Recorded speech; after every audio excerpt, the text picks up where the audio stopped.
নবীকে সাহাবায়ে কেরামেরা এত মহব্বত করতেন, এত ভালোবাসতেন, আর আমরা শ্রেষ্ঠ নবী উম্মত হইয়া আমরা নবীকে চিনলাম না। কথা বলেন ঠিক কি না? যে নবী আমাদের জন্য দুনিয়ার মধ্যে কষ্ট করে গেছেন, মরণের সময় আমাদের চিন্তা করেছেন। শুধু তাই নয়, ওই হাসরের ময়দানে ওই সিজদায় পড়িয়া আমাদের জন্য তিনি চিন্তা করেছেন। কথা বলেন ঠিক কি না? তাহলে সকল সময় আমাদের জন্যই সে চিন্তা করছেন। সম্মানিত ভাইয়েরা, সাহাবায়ে কেরামেরা নবীকে এত মহব্বত করতেন, এত ভালোবাসতেন। হযরত আকাশ রাদিয়াল্লাহু তাআলা আনহু নামক একটু সাহাবী ছিলেন। তিনি নবীকে এমন মহব্বত করতেন, এমন ভালোবাসতেন, তিনি দেখেন কেমন নবীকে পাওয়ার জন্য কত কষ্ট করেছেন। আমার আপনার নবী বুঝতে পারলেন দুনিয়ার মধ্যে আমার সময় নাই, আমার সময় ফুরিয়ে গেছে। যখন বুঝতে পারলেন তখন বেলাল রাদিয়াল্লাহু তাআলা আনহুকে ডেকে বললেন, ওরে বেলাল, তুমি সকল সাহাবায়ে কেরামকে একত্রিত করিয়া ডাকিয়া আনো, মসজিদে নববীর মধ্যে সকল সাহাবায়ে কেরামকে একত্রিত করিয়া ডেকে আনো, আর বলো আমি সকল সাহাবায়ে কেরামদেরকে দাওয়াত করেছি, নিমন্ত্রণ করেছি। সঙ্গে সঙ্গে বেলাল রাদিয়াল্লাহু তাআলা আনহু আর বোঝা বাকি নাই, কারণ আমার দয়ার নবী মায়ের নবী অসুস্থ, কিন্তু সকল সাহাবায়ে কেরামকে কেন রাখলেন? তখন বুঝতে পারলেন হয়তো আর নবী আর দুনিয়ার মধ্যে বেশি দিন বাঁচবে না। সকল সাহাবায়ে কেরামকে একত্রিত করিয়া এইরকম আমার সামনে যেরকম আপনারা বসে আছেন, এইরকম সামনে বসিয়া তিনি ওয়াজ করছেন। তিনি বলতেছেন যে তোমাদের সাথে আমার চলাফেরা, তোমাদের সাথে অনবরত আমি চলাফেরা করেছি, তোমাদের মধ্যে যদি কষ্ট দিয়ে থাকি আমাকে কষ্ট দিয়ে আজকে আমাকে মাফ করে দাও, আর যদি কেউ কিছু পেয়ে থাকো আমাকে বলো, আমি ঋণ শোধ করে দিতে চাই। এইভাবে সকল সাহাবায়ে কেরাম যখন আমার নবী সকল সাহাবায়ে কেরামদেরকে ডেকে ডেকে বললেন, সকল সাহাবায়ে কেরাম মন খারাপ করে ফেললেন, আমার দয়ার নবী মায়ের নবী এসব কেন বলে?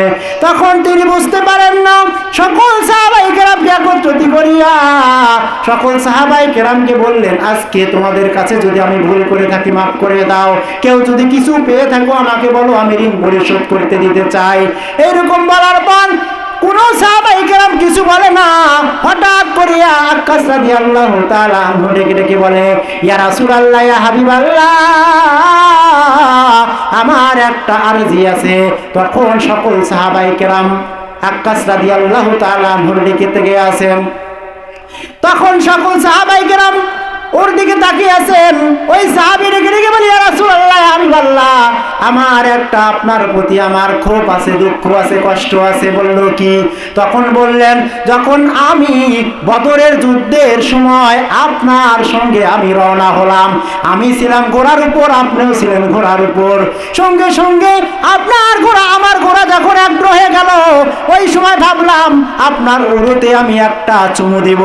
এমতো অবস্থায় যখন এক সময় আমরা যখন একত্রিত হয়ে গেলাম, আপনার ঘোড়া আমার ঘোড়া একসঙ্গে হয়ে গেল, আমি যখন আপনার উরুতে চুমু দিব, ওই সময় আপনি ওই চাবুক দিয়ে যখন পিছন দিকে ঘোড়াকে বাড়িয়ে দিলেন, ওই বাড়িটা আপনার ঘোড়ায় লাগে নাই, ওই বাড়িটা আমার পিঠে লেগে গেছে। আপনি আমার পিঠে আঘাত করেছেন, আমি আঘাতের বগলে আঘাত দিতে চাই। যখন এই কথা বললেন, সকল সাহাবায়ে কেরাম হতাশ হয়ে পড়লেন।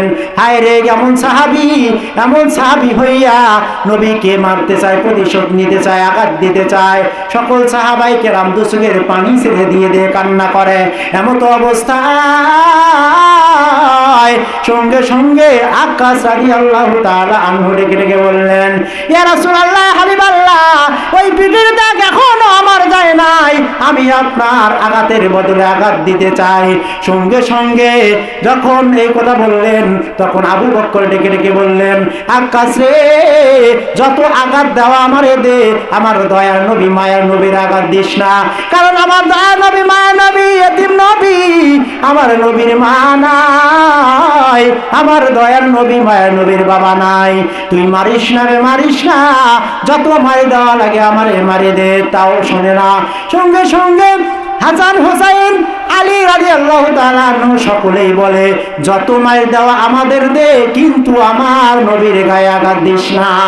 তখন আক্কাস রাদিয়াল্লাহু তাআলা আনহু কারোর কথা শুনে না, তখন বললেন আমাকে আমার নবী আঘাত করেছেন, আমি নিজে আঘাত করব, তোমরা যতই বলো না কেন আমি শুনতে চাই না। সঙ্গে সঙ্গে আক্কাস রাদিয়াল্লাহু তাআলা আনহুকে ডেকে বললেন, আমার আপনার দয়ার নবী ডেকে বললেন, আক্কাস রে, তুই আঘাত দিবি, আমার আঘাত দে, আমার কোনো সমস্যা নাই। তখন বললেন, ইয়া রাসূলুল্লাহ, হাবিবাল্লাহ, আপনি যখন আমাকে আঘাত করেন আমার শরীরে জামা ছিল না, কাপড় ছিল না, আপনার জামা মোবারক খুলতে হবে। এই কথা শুনিয়া সকল সাহাবায়ে কেরাম দুঃখে দুঃখে কান্না করে। এমত অবস্থায় বলে, এতে আমার শেষ নয়, আপনি যে চাবুক দিয়ে আমাকে আঘাত করেছেন ওই চাবুক দিয়ে আমি আঘাত করতে চাই। সঙ্গে সঙ্গে বেলাল রাদিয়াল্লাহু তাআলা আনহুকে বললেন, তুমি তাড়াতাড়ি করিয়া যাও, যাইয়া দেখো আমার হুজরাখানার মধ্যে আমার কন্যা রয়েছে, ওইখানে যাইয়া ওইখান থেকে তুমি চাবুকটা নিয়ে আসো। সঙ্গে সঙ্গে বিলাল যায়, রওনা দেয়, আর দুই চোখের পানি ছেড়ে দিয়ে কান্না করে। যাওয়ার পরে ওইখান থেকে চাবুকটা নিয়ে আসলেন, আসার পর সঙ্গে সঙ্গে নবীর হাতে তুলে দিলেন। আমার আপনার দয়া নবী, মা নবী বলে, আক্কাস তুই আমারে মার, আমার কোনো সমস্যা নাই, কিন্তু তুই আমার সাহাবায়ে কেরামের সামনে আমারে মারিস না, কারণ একটা এই সাহাবী হইয়া আমার সাহাবী হইয়া এরা সহ্য করতে পারবে না, বরদাস্ত করতে পারবে না। তুই আমার যত খুশি মার, কিন্তু আমাকে ঘরের মধ্যে মার। সঙ্গে সঙ্গে ঘরের মধ্যে চলে গেলেন। সকল সাহাবায়ে কেরাম দুঃখে দুঃখে জমিনে পড়ে কান্না করে। সঙ্গে সঙ্গে আক্কাস রাদিয়াল্লাহু তাআলা আনহু চলে গেলেন রুমের মধ্যে, যাইয়া চাবুকটা হাতে লইয়া নবীজির শরীর থেকে জামা মোবারক খুলে ফেললেন। খোলার পরে এখন মারার জন্য প্রস্তুতি নিলেন। তখন আমার আপনার দয়া নবী বললেন, আকাশে এখন তোর যত খুশি মার, ওই খুঁজে খুঁজে জন্ম গেল, কাঁদলো শুধু এই আঁখি, খুঁজে খুঁজে জন্ম গেল, কাঁদলো শুধু এই আঁখি। সম্মানিত ভাইরা, তখন সঙ্গে সঙ্গে আক্কাস রাদিয়াল্লাহু তাআলা আনহু নবীকে মারার জন্য প্রস্তুতি নিলেন। তখন আমার আপনার নবী তখন বললেন, আক্কাসকে যত খুশি আমারে মার দে। সঙ্গে সঙ্গে আক্কাস সঙ্গে সঙ্গে ওই চাবুকটা ফেলে দিয়ে মোহরে নবুয়তে চুমো দিলেন। চুমো দেওয়ার পর সঙ্গে সঙ্গে আক্কাসকে ডেকে ডেকে বললেন, আক্কাস রে, তুমি আমাকে মার না দিয়ে তুমি কেন আমাকে মোহরে নবুয়তে চুমো দিলা? তখন বললেন, আমি 15টা বছর অপেক্ষায় রয়েছি আপনার মোহরে নবুয়তে, আমি চুমো দিয়ে জান্নাতটা কামাই করব। বলেন সুবহানাল্লাহ। তাহলে দেখেন নবীকে কেমন মহব্বত করতেন, কেমন ভালোবাসতেন। সম্মানিত ভাইরা, তখন আমার আপনার নবী বলেন, আক্কাস রে, তুই জান্নাতি, তুই জান্নাতি, তুই জান্নাতি। এই কথা শুনিয়া সকল সাহাবায়ে কেরাম দৌড়ে চলে আসলেন। আয়েশা বলেন, ইয়া রাসূলুল্লাহ, ইয়া হাবিবাল্লাহ, কে জান্নাতি, কে জান্নাতি? তখন ডেকে ডেকে বললেন, আক্কাস জান্নাতি। বলেন সুবহানাল্লাহ। এই কথা শুনিয়া সকল সাহাবায়ে কেরাম আক্কাসকে চুমো দেয়। তখন আক্কাস ডেকে ডেকে বলে, তোমরা আমারে চুমো না দিয়ে নবীকে চুমো দিয়ে জান্নাতটা কামাই করো। বলেন সুবহানাল্লাহ।